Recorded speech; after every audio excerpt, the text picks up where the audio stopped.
नमस्कार। आज का हमारा चिंतन का विषय है कल्पना और कृति। कोलंबस के बारे में हम सबने सुना होगा। उसने अमेरिका का पता लगाया था। इससे पहले वो भारत का पता लगाने निकला था और वो पश्चिम की ओर बढ़ा। परंतु बाद में जो वो इस काम में असफल रहा, तो उसकी अपने स्थान पर बहुत खिल्ली उड़ाई गई थी। परंतु वो डटा रहा और बिना किसी की सहायता से उसने पश्चिम की ओर आगे बढ़ते बढ़ते अमेरिका का पता लगाया था। बाद में इस घटना के बाद जब वो अपने क्षेत्र में गया, तो उसका बड़ा स्वागत हुआ। परंतु कुछ समय बाद ही बहुत से लोग जो उससे ईर्ष्या करते थे, वो उससे चिढ़ने लगे और बातों ही बातों में कहने लगे कि इसमें क्या बड़ी बात है, ये तो कोई भी कर सकता है। पश्चिम की ओर आगे बढ़ते रहो, अमेरिका स्वयं ही पहुंच जाते हैं। तो कोलंबस ने इस बात को शुरुआत में तो जाने दिया, इसके ऊपर अपना ध्यान नहीं दिया।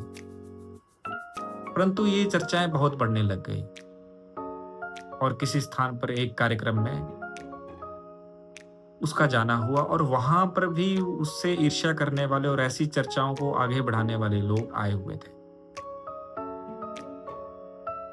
तो वहां पर उसके पास अवसर था कि अपनी बात को कैसे वो रख सके। तो उसने उन सब से कहा कि मैं आपको चुनौती देता हूं कि एक ये जो अंडा है, इसको आप मेज के ऊपर सीधा रख सकते हैं क्या? यानी उसको खड़ा करके अंडे को हमने रखना है। तो सबने कहा ये तो असंभव सा काम है, ऐसा कैसे हो सकता है? तो उसने कहा मैं करके दिखाता हूँ। तो उसने क्या किया, उसने अंडे को हल्का सा पटका और जो ऊपर का सिरा होता है वो थोड़ा सा उसका चपटा हो गया और सरलता से कोलंबस ने अंडे को मेज के ऊपर खड़ा करके रख दिया।